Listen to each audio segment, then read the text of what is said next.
It's time to go in and purchase someone and not just bum around outside asking for a spare change. Yeah, that's right. Time to buy. Loitering around greatness, says Shannon Sharp. 1,000% right. Says the season is a failure if they do not win a championship. Agree or disagree? 100%. Who disagrees with that? Nobody, because it's the truth.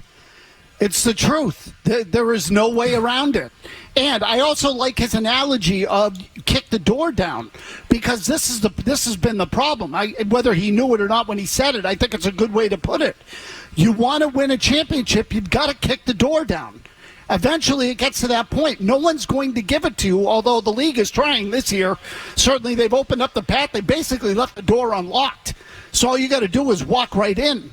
But to me, it no question, it is time. It has been time, but now it's as soon as they made the moves they made, they were the best team in the league. They're loaded for bear. There are no super teams in the league anymore, but they're the closest thing to it. They have all kinds of weaponry. I think they're going to get pushed and gets back at some point, even if it's 85%. No excuses, and all the big guys are out of their way. And getting that first one is the toughest thing for them, too, right? To break through the first time, given they have been there and done everything but that. The fact of the matter is it's laying down for them, which partially in some ways they've earned, right? I mean, they're the best team in the league by far. I think when we say it's laying down for them, in some ways that's a compliment to the Celtics. They are so much better than everybody else. But that also means if you don't win, it is a failure. And I don't know how anybody could look at this a different way. Like, I'm a believer that there are no bad takes, but if you say it's not a failure, if the Celtics don't win this thing, I'm sorry. That's a bad take. They're the best team in the league. It's wide open for them, guys. Matt, are you more confident or more nervous? I'm more confident. And I shouldn't be because, again, I've seen that with this team over the last few years. I thought they were going to steamroll Miami last year. I just think there's something different about this group. I just think they're ready.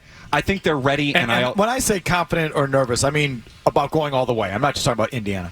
Oh, no, I'm confident. I'm extremely confident they're going to win this thing. I think it's done. I think Sunday night, the Celtics in some ways won the championship.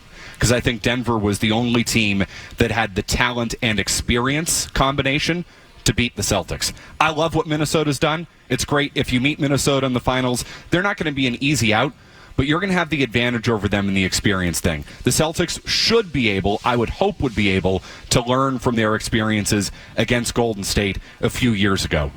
The roles in that situation would almost be a little bit reversed. They've been there. They've experienced that. They just need to win it at this point. Everything's laying down for them. Denver getting knocked out in many ways was the best thing that could have possibly happened to the C's. I just think it would be such a... I mean, this is obvious. You know, the only way to talk up this series is to posit what would happen if they lose. You know, the stakes. These are the stakes.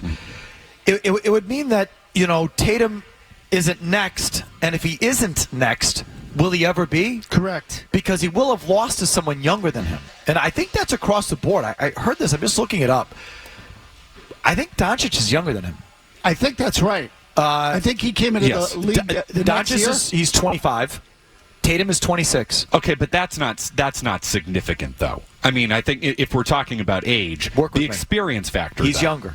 Doncic is younger. Anthony Edwards is younger. By a lot. Is Halliburton younger? So I was just looking that up. Halliburton's 24. It's funny that you say that. Okay, Halliburton's younger too. And I think Anthony Edwards is in the conversation with Tatum. I think Doncic is obviously in the conversation with Tatum and the best players in the league. So I don't think Halliburton's on that tier. But I'll just throw it in there for the symmetry of the take, McCarthy, and that is if you lose to Indiana or Dallas, like that is cataclysmic. And then I think Minnesota is only slightly less bad, but still bad, because it will have meant, I think, certainly with Anthony Edwards, that it's not your time, and if someone younger emerged ahead of you, maybe it never will be, because now you got to get past that guy too. And it's like, boy, that would be a bad sign. That would be a harrowing thing if you were Celtics. No, Mike, it's a good point. They have seniority now in the Final Four, and I think that plays in the NBA playoffs. That's important. Mm-hmm. They do. They have seniority. They have pedigree to some degree. So none of these teams have the experience that they do. They have the best team. They have the most experience. They got the most experienced superstars. Like, there is no excuse. There is just no out. They have to close the deal. So the only thing to me that potentially makes them exempt is if there's a bad injury somewhere, and then all of a sudden the math changes. And the only exemption would have been, in my mind, if Denver had gotten through, and Denver gets to the finals, and Denver turns out to be, if Jokic turns out to be Duncan, and they're going on a run where they're going to win 4 championships in 7 years, and it's their time, and they're just better, I'll still get on you, because you didn't fulfill your destiny, but then you would say, well, all right, they ran into that team and that guy. Well, Denver's not, apparently not that team, or he's not that guy. So, oh, God, don't lose to one of these teams. Even Minnesota, do not lose to one of these teams. I don't think it has ever been truer to look at a team and say the only way they lose is if they beat themselves. That's it. They collapse. They choke, gag, use whatever words you want. That there is going to be some instance somewhere along the way where they just don't get it done because they're incapable of it. To me, that's the only way they could really lose this thing. I like Minnesota. I love Anthony Edwards. And, I'm getting a little bit of blowback from fans on Minnesota. A little? So I'm pretty soon I'm going to start to pick Minnesota to win the championship at this rate just to piss people off. But the fact is that the Celtics are the best team left. Everybody that is in the Final Four with them has less experience and doesn't have the roster they do. There's no excuse. Win it or else. Jimmy Stewart, who do you got, the Celtics or the field? I'm taking the Celtics, but it's going to be a tougher road than I think people are expecting. And by the way, I'm with Tony on this, is that the backlash from the Minnesota could beat you, I'm about to pick the Wolves too, just to piss people off. Well, seriously. Celtics fans have gotten so bitchy about the thing. God.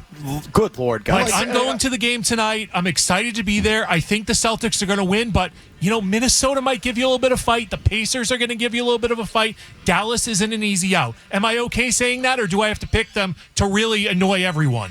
No, I don't think you need to pick them to annoy everyone, Jimmy. I just think you need to understand that Minnesota hasn't accomplished anything yet, and in the words of Denny Green, let's not crown their ass yet. No. All you have to do to upset Celtics fans is to say that Anthony Edwards is an emerging star and watch out for Minnesota. That's all you have to say. And, whoa, he was the number one. Yeah, he won one round, and then he beat Denver. Whoa, he didn't shoot well. It's like, good God, guys. No, it did. It started last week. It's a good up-and-coming young team. He's a promising young player with a lot of good qualities. Is that okay to say? Are you Apparently all right? not, because I'm on the verge of picking the Wolves. I mean, Celtics fans are such bitches. Oh, my gosh. They got down 3-2. Denver did. Here come the Anthony Edwards calls. Then they won the last 2 where he didn't have anything to do with Game 7. Love it. I'm about to cut your strawberries in small little pieces at the child's table at this point. Data point, Jimmy. Dice those strawberries. Like, do I have to cut the grapes in quarters or halves? Quarters. Who hurt you, Jimmy? Quarters, smaller the better. He just hears some Celtics fans. The way Celtics fans carry themselves. What a bunch of toddlers these people are. Quarter the fruit. 617-779-0985. Mix Do you want us in some with our smiley face French fries too with your Dino Nuggets? Those are delicious. What are you talking about? Don't forget the goldfish. Okay, let's go to commercial. And it's got to be the multicolored goldfish too. Obviously. Go ahead, Jim. If you like that clip, check out more videos from Felger and Maz here. For more Celtics analysis and opinion, hit this playlist. And for all the latest from the Sports Hub, download the app at 985thesportshub.com.